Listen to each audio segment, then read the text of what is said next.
السلام عليكم ورحمة الله وبركاته. بسم الله الرحمن الرحيم. الحمد لله رب العالمين.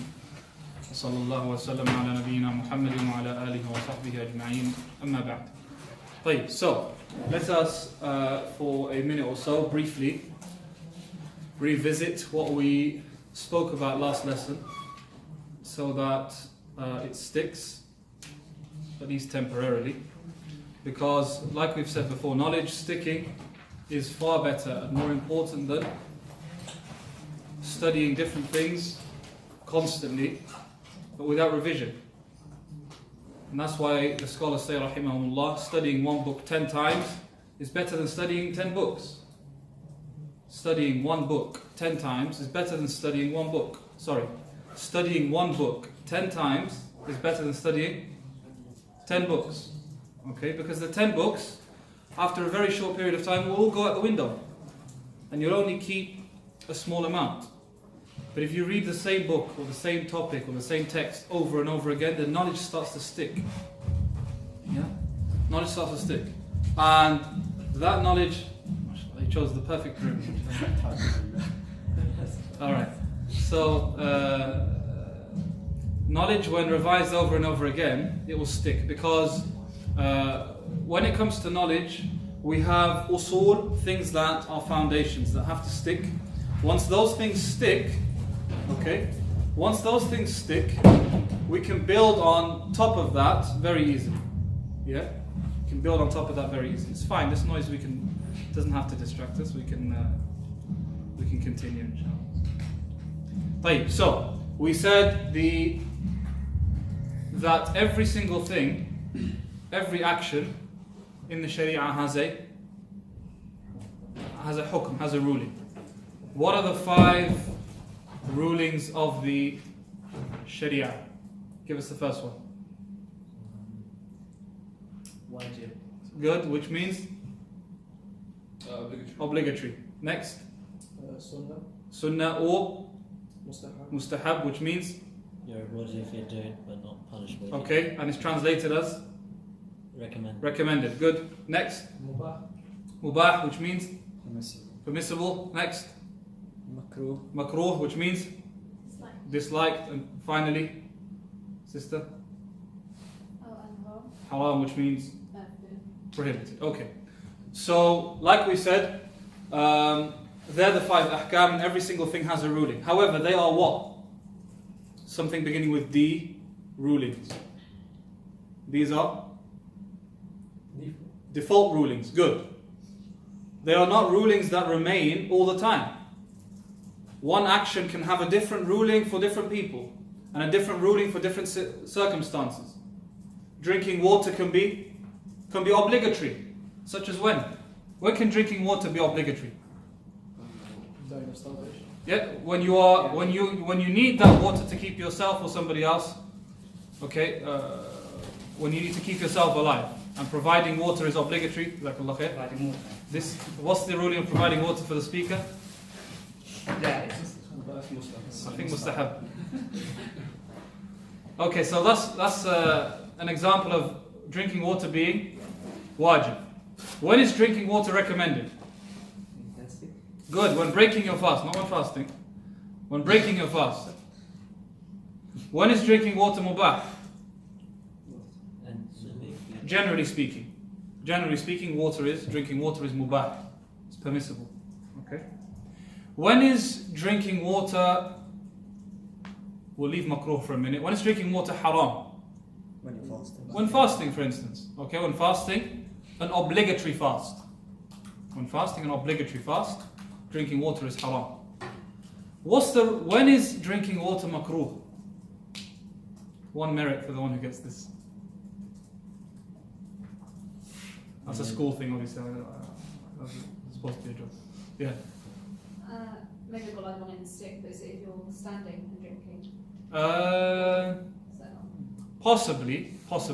Although the dislike is not related to the drinking in and of itself, but it's more to do when you're doing it. As well as there being a difference of opinion on whether drinking while standing is makruh, disliked, or permissible. There are two opinions on that. When can it be disliked? Whether someone's fasting in front of you. Possibly, I don't know. Haven't come across that. When it's contaminated with something that's unsafe. Maybe, okay, maybe. When the fast's not obligatory. That's an example. When the fast is recommended and there is no reason for you to break your fast, then many scholars say it's disliked for you to drink in that case or break your fast in that case. Okay. Also, accidental drinking of water whilst fasting is disliked if you are doing so by exaggerating rinsing your mouth. So the person exaggerates rinsing the mouth, goes over the top in rinsing the mouth whilst they're fasting, and that leads to them taking water in, then that is disliked. So see how one action can take on a different ruling depending on the scenario and circumstance. So when we say the ruling of drinking water is mubah, we mean that is the default ruling. And that's very, very important. That's really important. Okay? And we spoke last lesson also about 3 steps, 3 required steps before a ruling can be implemented. Who recalls this? What were the 3 steps? Textual evidence. Can I write on this? Yeah. That one, yeah? No, you can write on that middle one as well. I can write on this one? No, Yeah. it's hard. It says in the corner thing there. You know. I read it, yeah. I said it should. 100%, yeah? It's as like a dry white. Dry Right, white. okay. Should be okay, inshallah. MashaAllah, excellent. But now it's stuck to my finger. Okay, so what were the 3 steps? Who recalls? So we have an evidence. And this evidence can be a text or it can be something other than a text. Okay? طيب. Do we have a ruling that can be applied? Not yet. So what do we need next? Sisters? Understanding. Okay, good. This is called istinbat. Okay, istinbat. Extracting the correct understanding from that text or from that evidence. Okay, so proper understanding of that evidence. Yeah? Do we have a ruling? No, it can't be applied yet. What's the final thing that we need? Good, tanzeel, which means correct application. Okay, proper application. Very, very important. Okay, very, very important. And this is why the issue of giving fatwa is not for every person. And it's not as simple as reading an answer online or hearing a ruling from another person, but it requires application. It's a difficult task. Yeah? It's a difficult task. Okay, good. طيب. Now, we mentioned one very important thing when it came to the verse of Allah subhanahu wa ta'ala, إِنَّا نَحْنُ نَزَّلْنَا الذِّكْرَ وَإِنَّا لَهُ لَحَافِظُونَ. We are the ones who have sent down the revelation, and we are the ones who shall preserve it. There's a very important thing that we noted. What's that? The preservation. Hmm? Evidence is preserved. Sorry? The evidence is preserved. You know. The evidence is preserved. The evidence which is the Quran. Right, the Quran is preserved. That's the nas of the verse. That's the apparent clear meaning of the verse. But we mentioned something additional, essential. Good. The understanding of the Quran is preserved also. That's very important. Very important. Yeah, yes, the text of the Quran itself is preserved. We know that. The verse clearly states that. The Sunnah is preserved also, necessarily as a type of preserving of the text. But more importantly than all of that, and I emphasize that it's more important, because texts can be used and abused very easily. More importantly than that is the appropriate understanding of the texts. That has also been preserved, okay, by Allah subhanahu wa ta'ala. Now, we have 3 things that have been preserved. The first is the Quran, and this is something that the young and old are aware of. Everyone knows the Quran is preserved. Hadith, the Sunnah of the Prophet sallallahu alaihi wasallam, has been preserved also. And if you sometime get the opportunity now or in future to study the science of hadith and the preservation of hadith, then that's really beneficial. It's an amazing effort that's been put in by certain chosen mountains of knowledge that Allah subhanahu wa ta'ala has raised for this ummah to preserve the words of the Prophet sallallahu alaihi wasallam, such that no one can play with the words of the Prophet sallallahu alaihi wasallam. No one can claim this is authentic, this is not authentic, these are the Prophet's words, these are not his words, without being critiqued very strictly and severely. Okay? And so preserving of the sunnah has been done also. Now, when it comes to preserving hadith, of course, like we said, preserving of the Quran has been done in numerous ways, memorization and also via the science of tajweed and the science of qira'at, etc. That helps to preserve the Quran.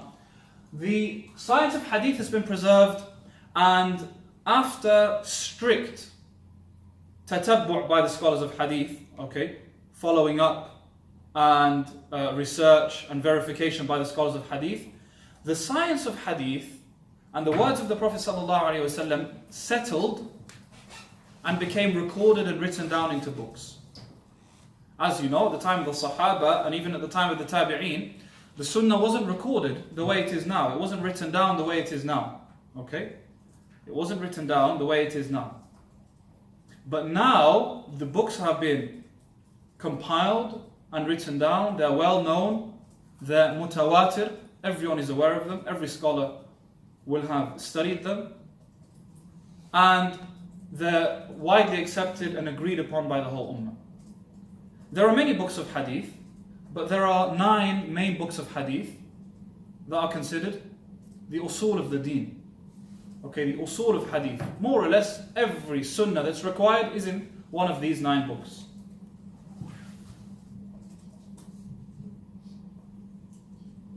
Let's start with the first 6. Whenever you hear the 6 books of hadith, al-kutub al-sittah, this is a well-known statement, the 6 books of hadith. What are we referring to? طيب, Sahih al-Bukhari,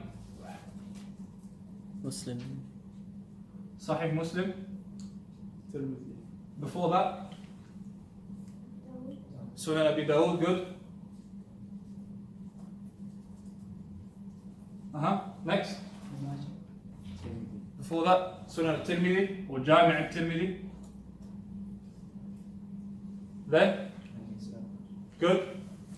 Sunan al-Nasa'i, and finally, Sunan Ibn Majah.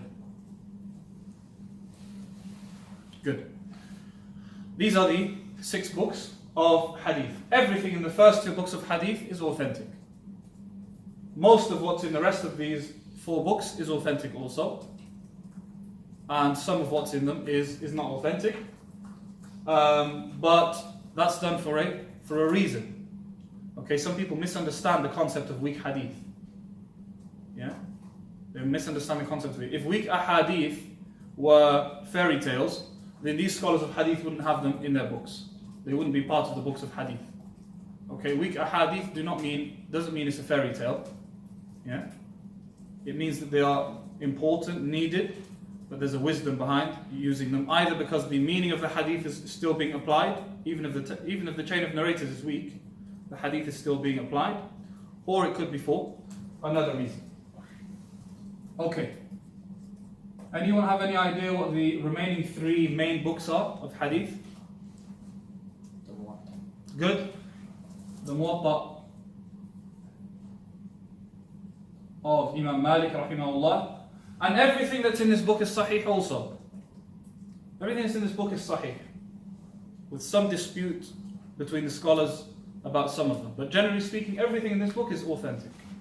Yeah, everything in this is authentic, and Imam Malik was known for his being strict on hadith. And in fact, who's the oldest scholar from all of these?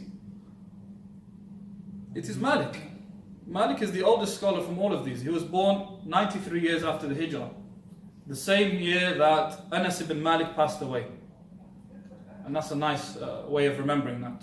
Malik ibn Anas was born 93 years after Hijrah. Anas ibn Malik passed away 93 years after Hijrah. Anas ibn Malik, of course, being the servant of the Prophet sallallahu alaihi wasallam. After the Muwatta of Malik, what do we have?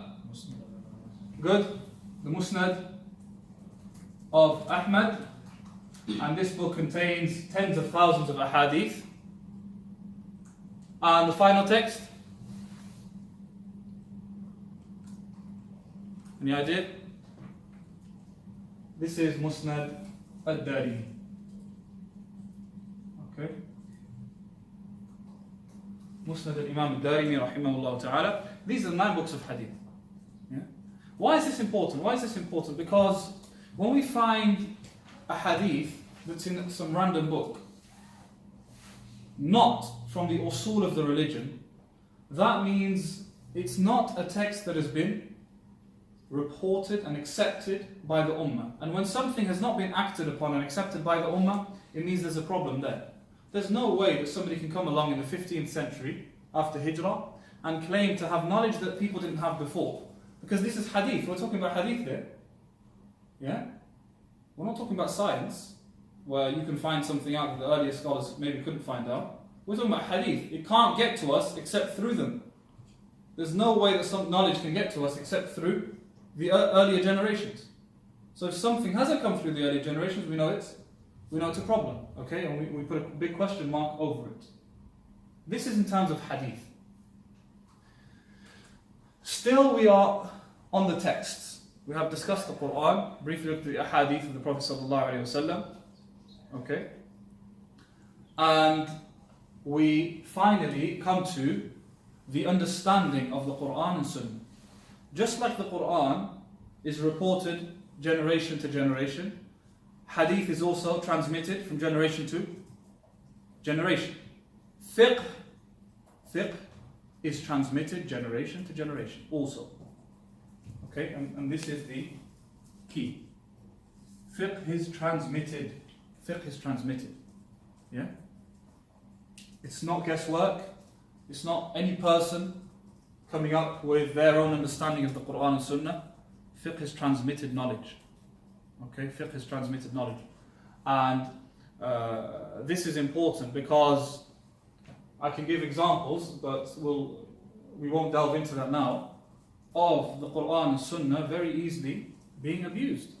You can use the Quran and Sunnah to come up with kufri beliefs.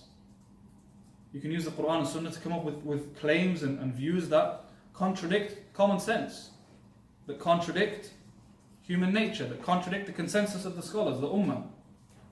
Okay, so this is why someone providing me a verse of the Quran, or someone providing me a hadith of the Messenger sallallahu alaihi wasallam, that doesn't suffice.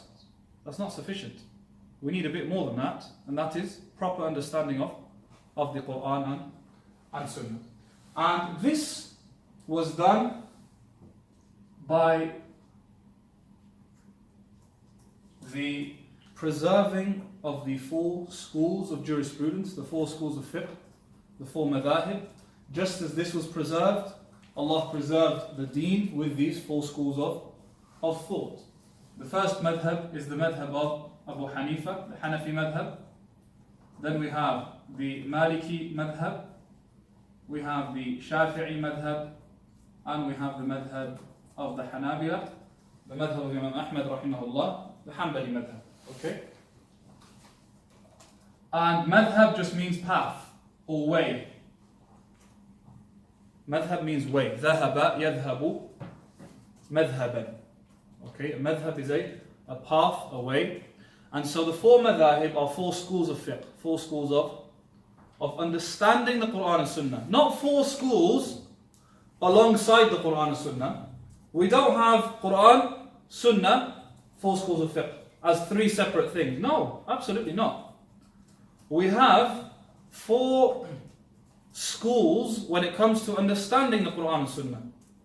Yeah? You don't have the option of either going with the verses of the Quran, or going with the ahadith, or going with Abu Hanifa rahimahullah. It's up to you, choose any of the 3. That's not how it works, of course. So when we say this madhab, or this scholar, or this position, we are saying their understanding of the Quran and Sunnah, their interpretation of the Quran and Sunnah. And that's essential. So when someone is following a school, they're not following a human being because he in and of himself is special. No. But simply because the whole ummah has agreed that these scholars are mountains when it comes to knowledge, specialized when it comes to knowledge, specialized when it comes to understanding and application of the Quran and Sunnah. Yeah? Abu Hanifa rahimahullah passed away, any idea? 150 years after Hijrah.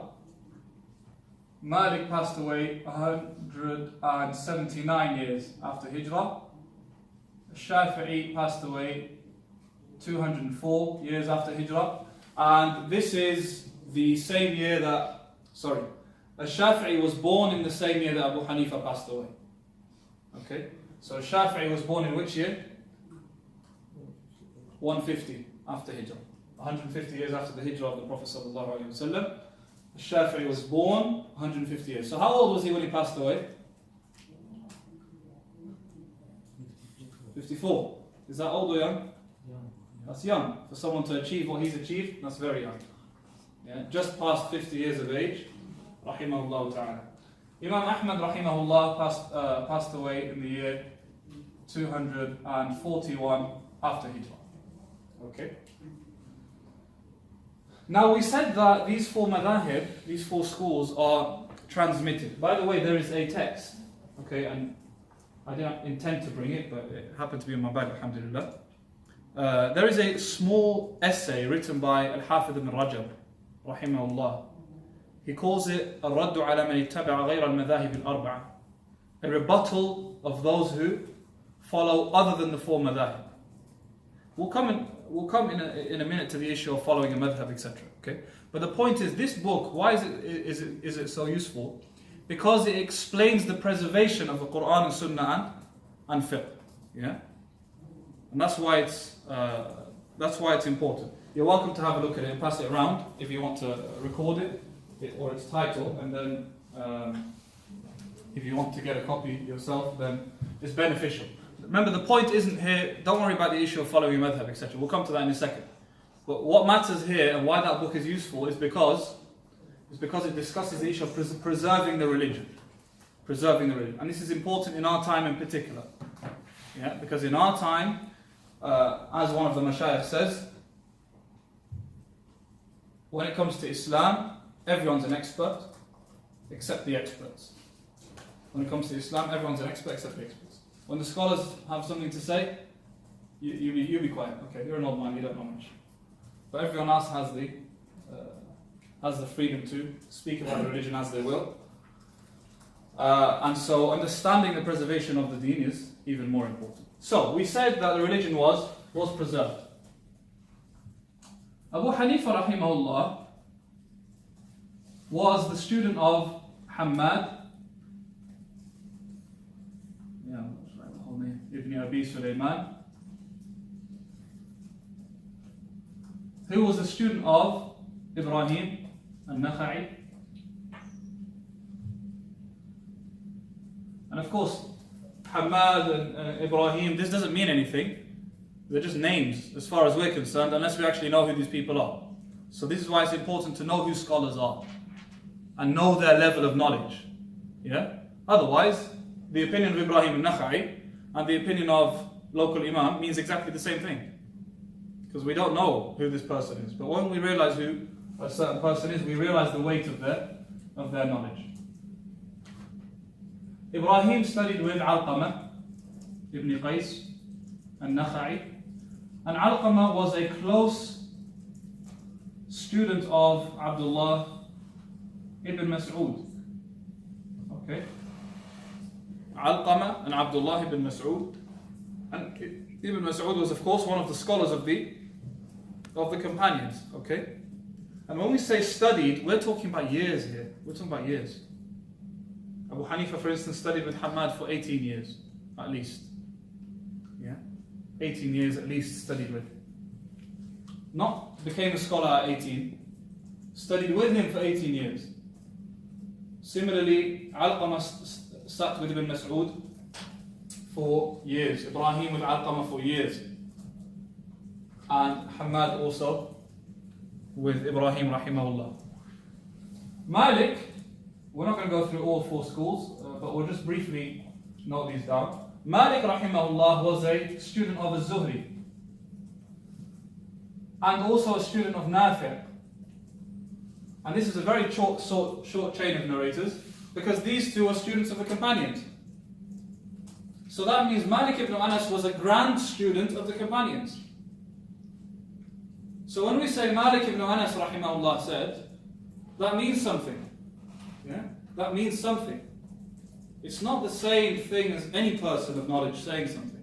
We're talking about a guy who was from Medina, the land of the Prophet ﷺ, the land of the companions, and he was only one man away from studying with the companions. That's important to understand. Yeah? Az-Zuhri and Nafi' were both students. Nafi' in particular was a student of Ibn Umar. In fact, he was the slave of Ibn Umar.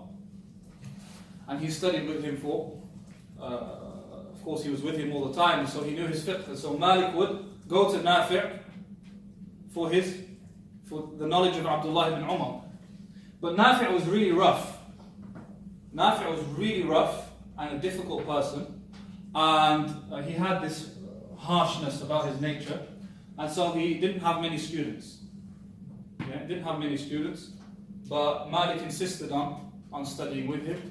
And sometimes Malik wouldn't be able to sit with him for periods of time, so he would sort of just go up to him at appropriate times, wait by the door, when it's suitable to speak to him, quickly go up to him. What did Ibn Umar say about this and that? And he'd give him an answer, okay, walk away, that'll do for the day, come back the following day. And so he took knowledge from Nafi' like that. Az-Zuhri studied with, or took a lot of hadith at least from Anas ibn Malik. Yeah?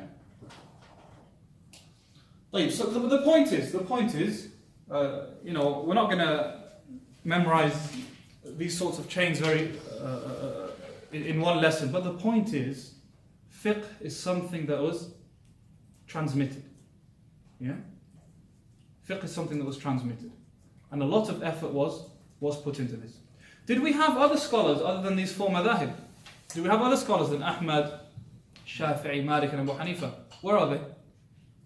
Huh? I know where are they physically, but why does no one know of them? Why does no one ever mention them? Why don't we hear of them? Teachings weren't preserved by students. It's as simple as that.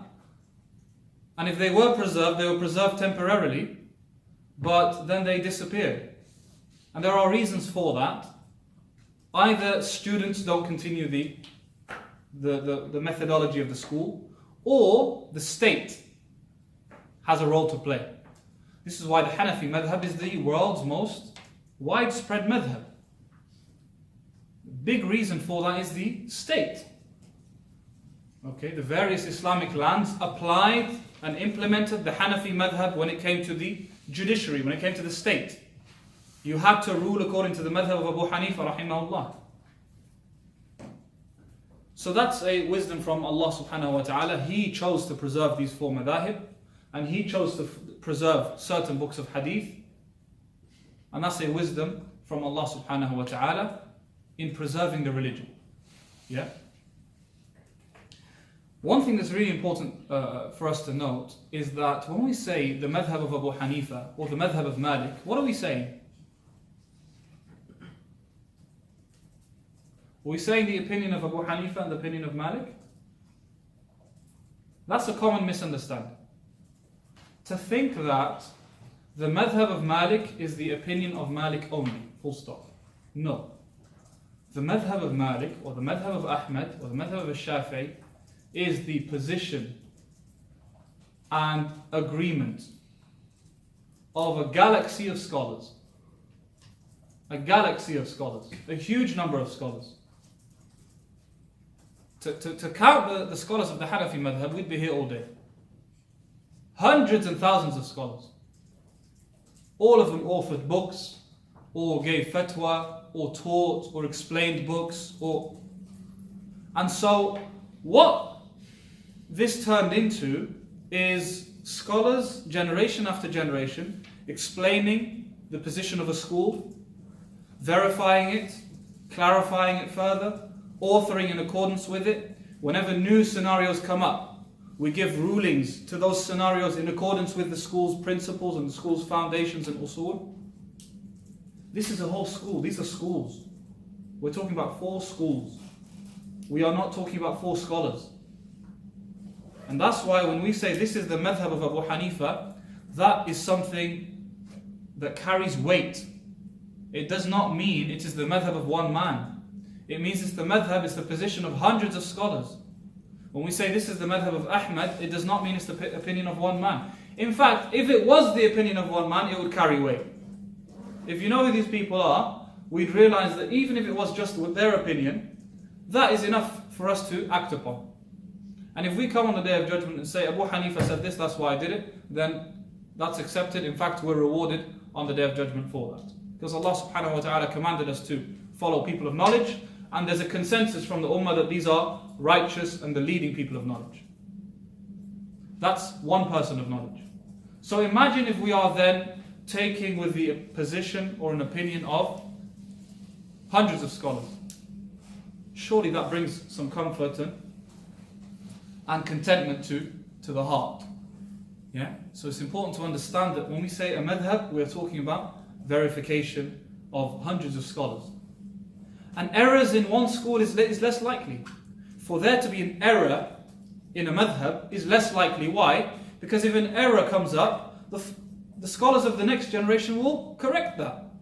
In fact, you'd be lucky to get away with an error for more than one generation. Your student will probably correct you. Because when we say this was a student of this scholar and he was a student of that scholar, these students, we're talking about imams and scholars as well. And this is very common. The scholar will say, our shaykh rahimahullah, or our shaykh says X, Y, Z, وَفِيهِ نَظَرٌ. But that's questionable. Okay, because it ought to be this. Scholars aren't just watching each other go by, yeah, say what you want, I'll say what I want, you can say what you want, alright, we can all just sit and have a good time.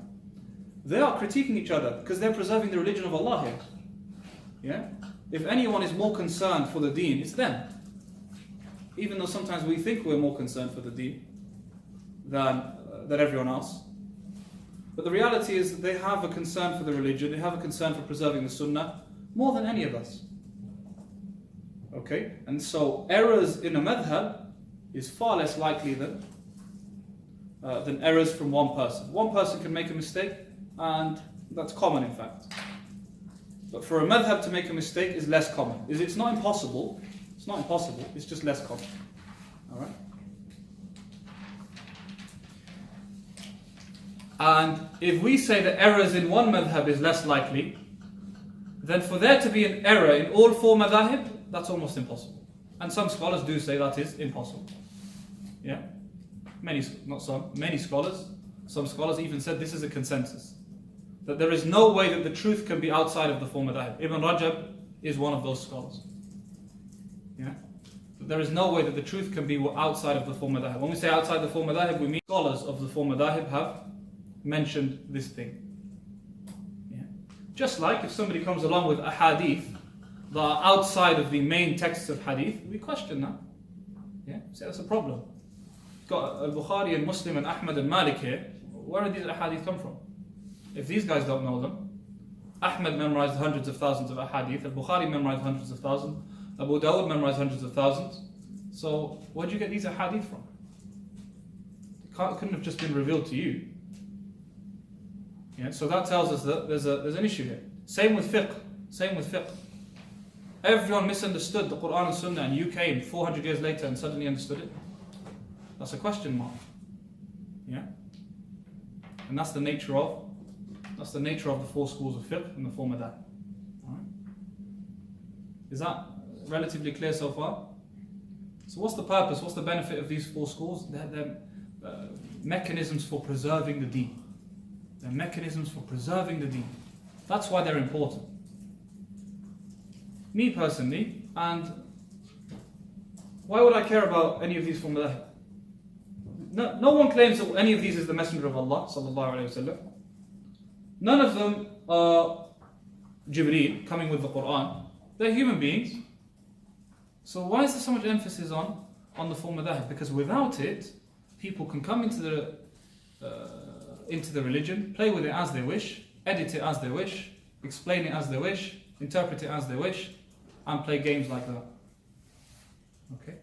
And that's very important. You might come in with good intentions, One person might come in with a good intention saying, I reject all of these 4 schools, the sunnah is this. Thank you, very good intentions, I hope. But another person will come along with evil intentions. Yeah, and say, I reject all of these. Who are these people? Who are these people? The Sharia is not your dad's.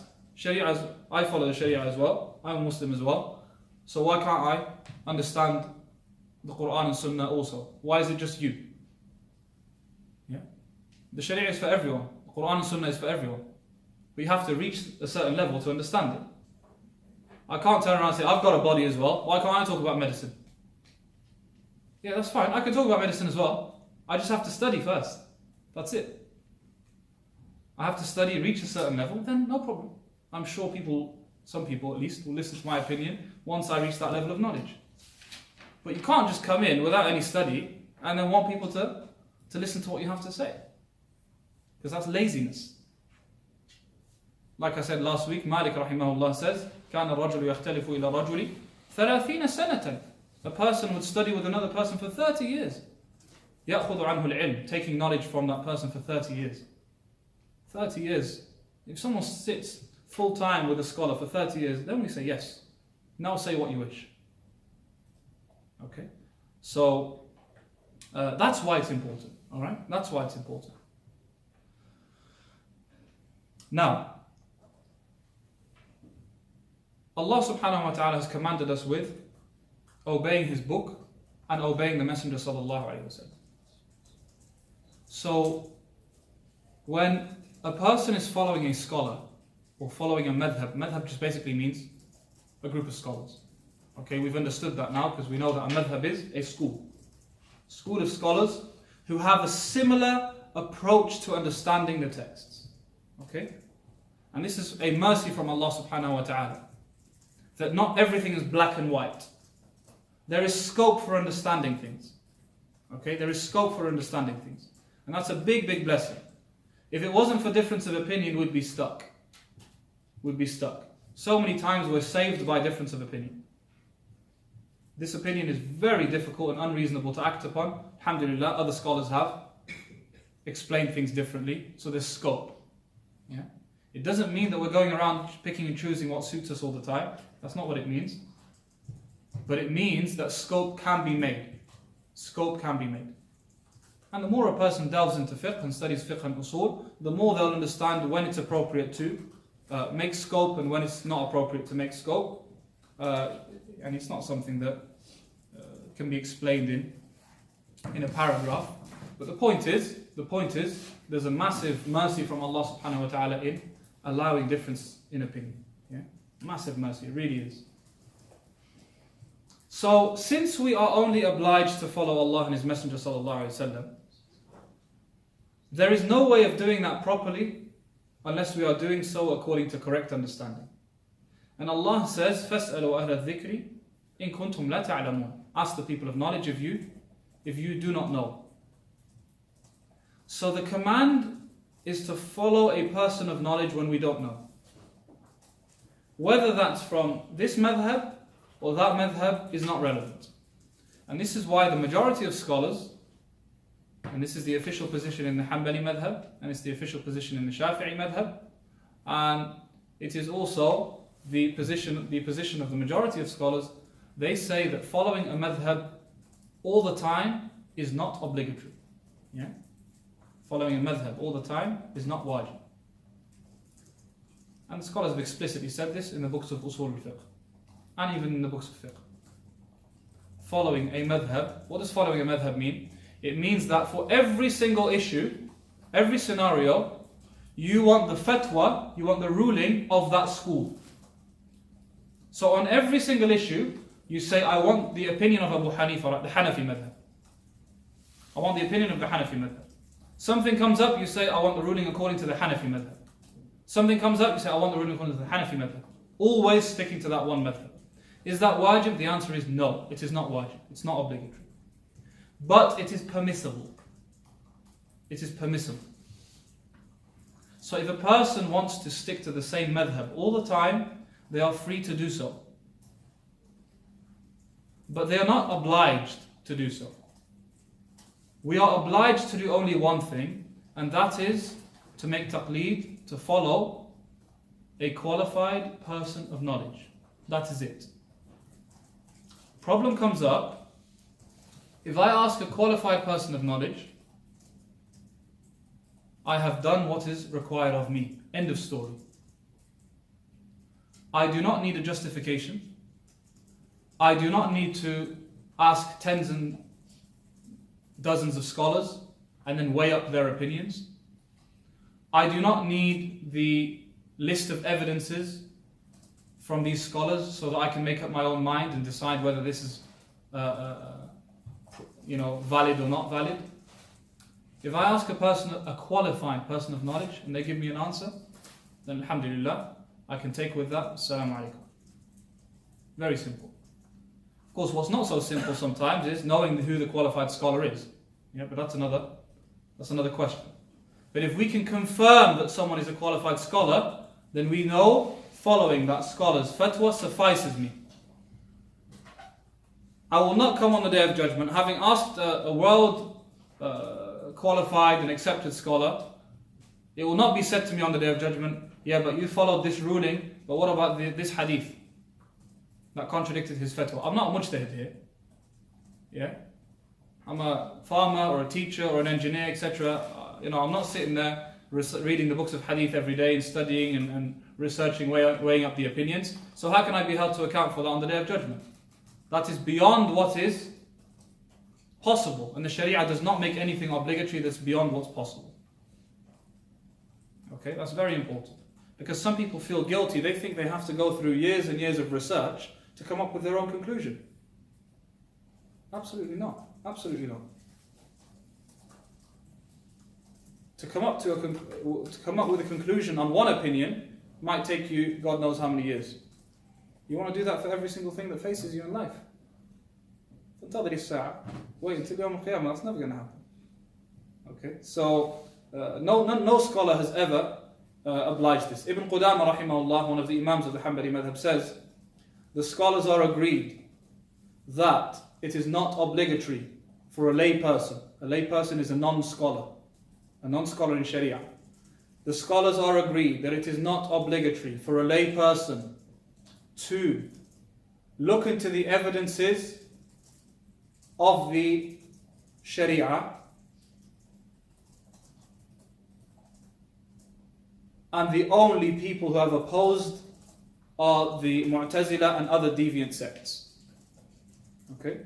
So if somebody says it's haram for you to act according to anything unless you research the evidences and you look up the evidences and do your own research, we say that's a Mu'tazili opinion. That's not an opinion from Ahl Sunnah. And the scholars are agreed with that. What time are we getting kicked out of this room? I think you should just 8. Sorry? I think you should be up to 8 now. Alright, fine. So, is that clear? This is an opinion that is not accepted. To force lay people to do their own research, pay attention to the word force. We say you cannot force people to do it. We're not saying it's haram. Not saying it's haram. If you feel more content knowing the evidences of an opinion, which we do, naturally, okay, and understanding the evidences of our opinions, that's a positive thing, that's fine. But you cannot oblige that. Making it obligatory is a bid'ah. That's what we're talking about, okay? Making it obligatory is a bid'ah. To make it obligatory. There's a big difference between making it obligatory and saying it's allowed or permissible. That's very important. Some people take the other extreme. They say it's haram, as though you can't look into the Quran. So what's the Quran there for?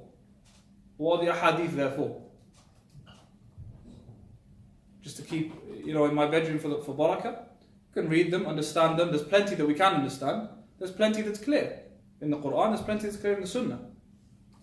But to say to a person, keep doing research until you come up to the correct opinion, I guarantee you, this person will lose his mind before the age of whatever his age is. Yeah, really, it's so inappropriate. And anyone who knows the differences of opinion of scholars and how solid they are in arguing knows that this is an impossibility. And if you read the book of some of the scholars and listen to their reasoning and arguments, you'd be astonished. There's no way you won't be convinced. You'll be convinced every time you read a scholar's work. And if you read a different scholar's work, you'll be convinced of that opinion.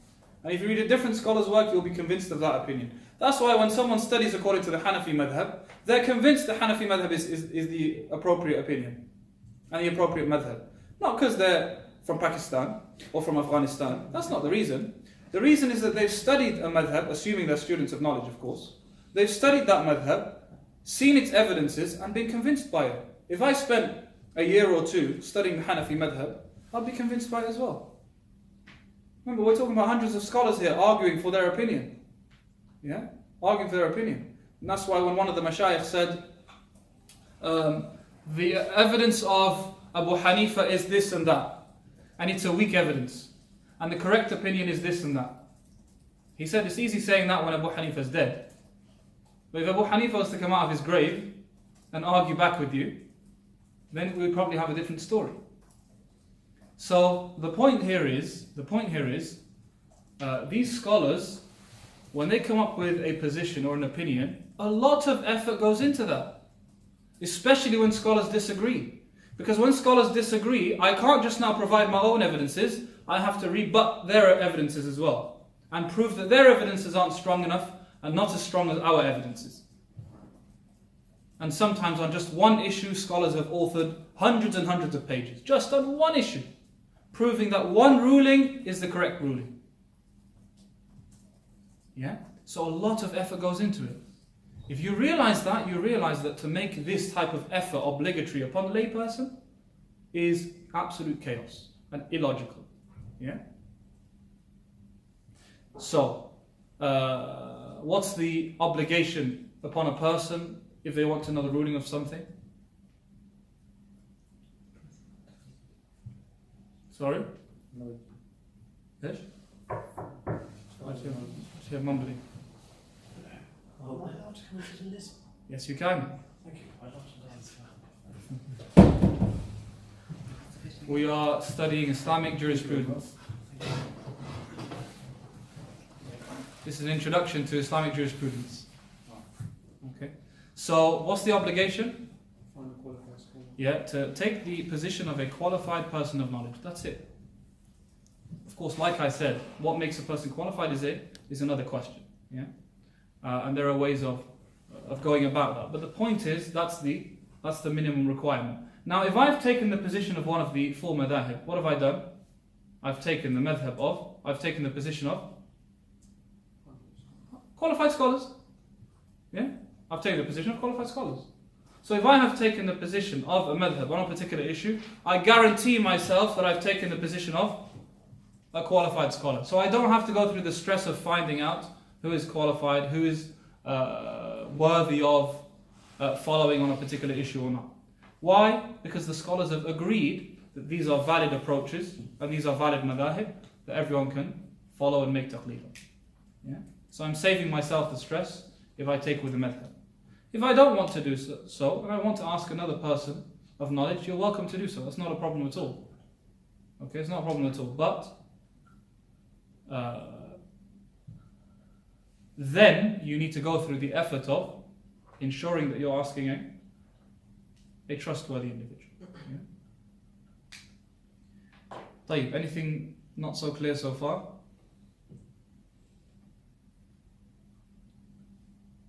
Everything's clear? So you know the last three hadith books? Sorry? The last three books you mentioned. Which three? The Muwatta, Muslim. These 3 books of Hadith? Yeah. They're outside of the Kitab al-Sitta, right? They're outside of the Kutub al-Sitta, yeah. Like, who made them part of the 9, like, sort of thing? Firstly, these are...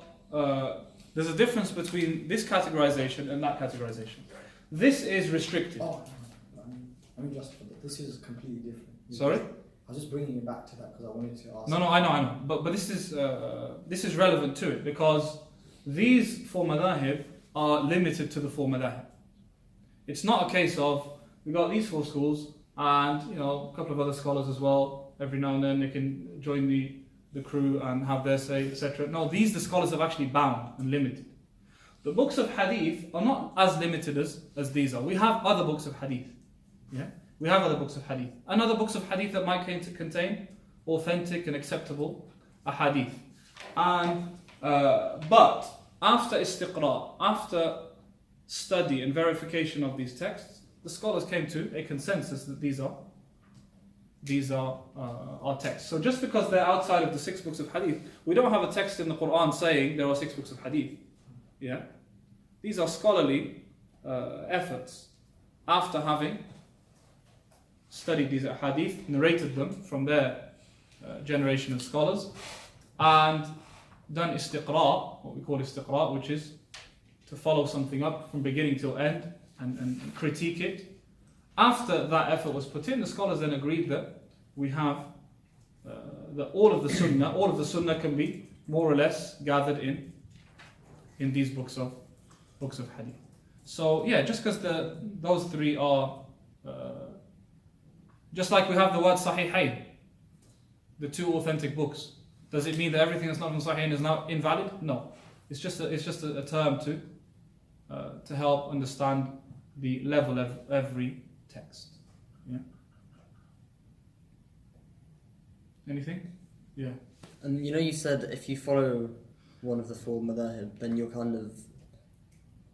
covered your basis, sort of thing. You can't be blamed if a ruling is like. You can't what? Sorry. So if your question about why you followed something, you can say, well, it was one of the 4, so that's why I did it. Yeah, absolutely. Like, what is that based on? And kind of following, I don't know if you were going to mention this, but like, how do you choose from the 4 then? Well, like we said, if a person follows one of the 4 madhahib, then they've done so. If a person follows a trustworthy scholar, then they have, on a particular issue, then they have done. Of course, we are talking here about secondary issues known as furu'. Remember, we spoke in the first lesson about furu' and usul. You don't need a scholar to tell you about the usul. They're clear-cut things in the religion. I don't need to go to and ask, what's the Hanafi madhab on God's existence? Yeah? These are usul. There's no opinion on this issue. These are clear foundations of the religion. You can't be a Muslim without believing in the existence of one God. You can't be a Muslim without believing in the Messenger Muhammad sallallahu alaihi wasallam. These come under the issue of usul, foundations of the religion. Yeah? And that's why there is no such thing as following another person when it comes to these usul. I don't need a scholar to tell me, is alcohol prohibited? It doesn't require a person of knowledge. I don't need a scholar to tell me, is prayer obligatory, for instance? It doesn't require a person of knowledge. So, but when it comes to furu', secondary matters, then you are required to follow a person of knowledge on that. You can choose to follow a madhab, okay, if you wish, like we said, and you don't have to follow a madhab. You can choose to stick to a madhab generally and sometimes ask another person of knowledge, either because they're available at the time, because you're not always going to have the appropriate person available for you. Or you can choose to just ask people who you trust. Because at the end of the day, as a lay person, you're not going to know whether something is actually the madhab of Abu Hanifa or not. You're not actually going to know that. Yeah, a lot of effort goes into just finding out what the madhab of a certain scholar is. Effort goes into that. Many people make a mistake on this. They attribute something to a school that's incorrect. Okay, that's the first thing. Secondly, how people would classically do it is to just follow the school of the country that they're in. You're living in India, follow the Hanafi madhab. You're not going to follow the Hanbali madhab in India. Alright? If you're living in Algeria or Morocco or Tunisia, you're going to follow the position of Malik. Some scholars went to the extent of making it obligatory, and this is where you may have heard this opinion, making it obligatory to stick to one madhab. Why do they do that? To prevent chaos and to prevent injustice. Okay? To prevent chaos and to prevent injustice. So that no one can get away with saying, see, I'm following a different opinion on this. That's why I can do X, Y, Z. That's why I'm entitled to this amount of money. That's why I'm entitled to this or that. We say no. They cut this off from the beginning and said, if you are here, it is obligatory for you to go by this position. It's like law. Yeah? Can't say, well, I was following Germany's law on this issue. No, you're in the UK, you follow UK law. You can't get away with saying I was following a different country's law and say, well, it's a valid understanding. They've also got legal scholars. Why can't I take with their opinion? Why can't I take with their approach? For the sake of order, for the sake of structure, some scholars made it obligatory to stick to one school. But we're in the UK, and there isn't a state's madhab, is there? The Queen doesn't follow any of these four madhab, and she doesn't oblige Parliament to pass legislation using the Hanafi books of fiqh, or the Maliki books of fiqh, or the Shafi'i or Hanbali books of fiqh. And on top of that, we have people from all parts of the world. Okay, yeah, predominantly a subcontinent, but there are other Muslims also from other parts of the world. And so to oblige people to stick to a madhab here in the West, in the UK, is unreasonable. It's unreasonable, unrealistic. Yeah, it really is unrealistic. So, you know, if it's an issue of choosing a madhab, choose whichever one you want. It's completely up to you if you want to. Like we said, what does a madhab mean? It's not a religion. We're not choosing our religion here. We're just choosing trustworthy, qualified jurists to help clarify to us what the appropriate way to understand the Quran is, what the appropriate way to understand the Prophet ﷺ's words are. That's all it means. Yeah? None of these guys are the Prophet ﷺ. None of these guys are angels. Okay? Although they're extremely virtuous people, the whole ummah has agreed to that. Alright? But we're not bound by any one of them necessarily. So if you wish to choose, you want to choose, for instance, the madhab of your family, just simply so that you don't cause any conflict or dispute, then fine. Or you want to choose the madhab of the majority of people in the place that you're living in, that's fine. Yeah? Or you just want to ask a trustworthy person of knowledge. If you have access to a local scholar, etc., and you want their advice on a particular issue, then that's fine as well. Yeah? So yeah, we don't have to be so rigid on this schools issue. Yeah, it's not a rigid issue. Of course, if you want to be a scholar, there's no way of becoming a scholar unless you study one of these four madhab. Then studying a madhab becomes obligatory. But not obligatory from the Islamic sense. Not obligatory as in you're sinful if you don't do so. But obligatory as in you'll never get anywhere if you don't study one of the four madhab. And that's why any scholar who came after the 3rd century after Hijrah, or 4th century after Hijrah, all of them had a madhab. All of them associated themselves to a particular school. All of them studied according to certain specified principles. Yeah? Every single one of them. Bar one or two. And so if a person wants to be someone who specializes in fiqh and jurisprudence, then there's no way you can do so except by studying it in a proper, organized manner. Just like every subject has a particular methodology when it comes to study. Yeah? You can't pick and choose anything that's related to science, just study it. There's a particular, you have to go through certain steps.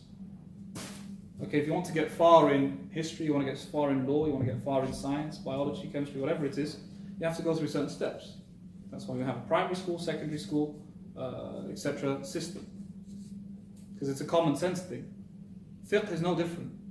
Islamic fiqh is not different at all. You want to get somewhere, that's great, you're welcome. You just have to go through certain steps in terms of study. Okay.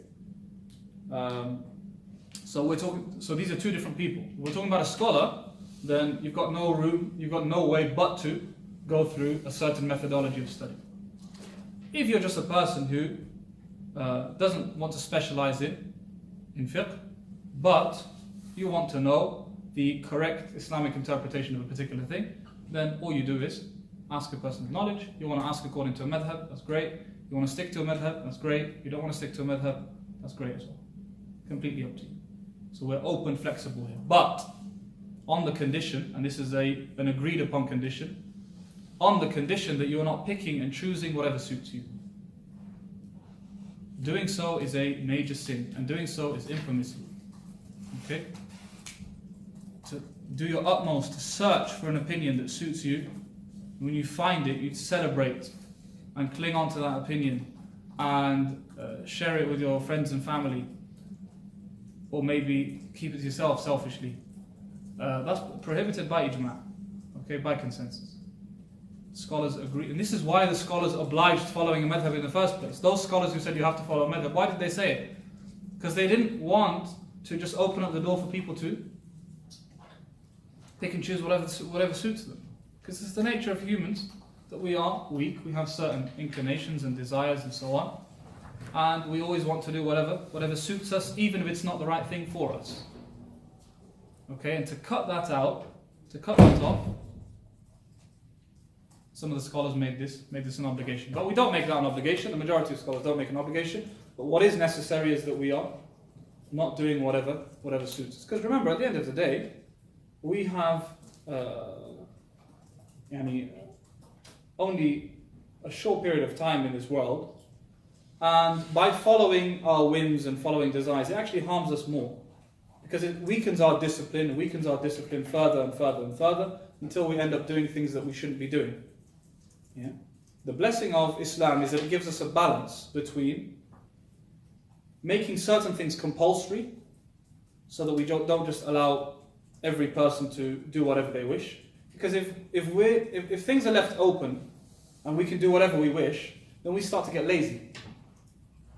Take prayer, for instance. If we could pray whenever we wanted, however we wanted, in whatever way we wanted, to whoever we wanted, people would get lazy.